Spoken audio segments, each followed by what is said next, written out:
Good morning. I pray that everyone is well as always. But something occurred to me. I noticed something in this small fruit bowl. And I kid you not, I had these 2 oranges in my fridge, and I think my mum decided to take them out of the fridge while I was keeping them in there. The reason why I chose to keep these in the fridge, because I didn't want them to infect anything else, and I wanted them to freeze for a moment so I can cut through it and just take the good parts and get rid of the bad parts.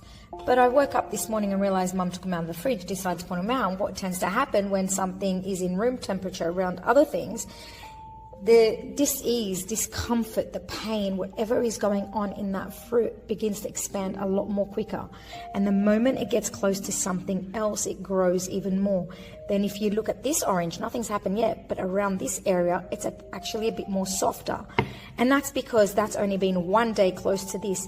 Now, if you're in a toxic relationship and you think that the person's going to change, well, how could they change if they haven't shed their own inner ugliness? The only thing that will change is you, because you'll become infected like this one.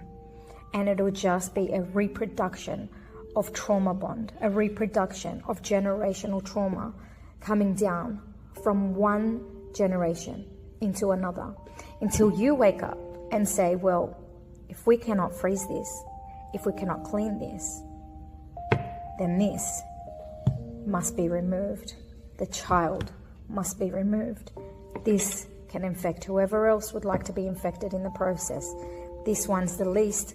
This can go into the healing journey, can get cut out and get cleaned up, and this can rot on their own, because it's not your problem. It's not your game.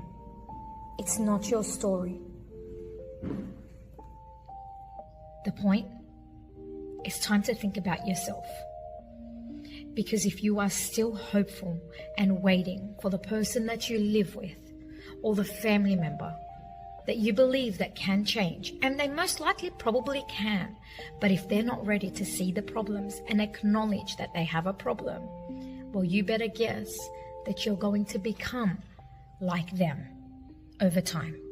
And if you have dependence, all you're doing is infecting the dependence along the journey. So the next time you realize the infectious person with dis-ease, narcissistic traits, vulnerability in a way to manipulate you, then take a step back. Look from the outside. And the moment you look from the outside, you are no longer in their story and they're all alone. Too bad. It's up to them to wake up. And if they choose not to, too bad again. It's no longer your problem. Your problem is to take care of this dependent. This is not your issue over here either. This is no longer your issue either. This is who you really are.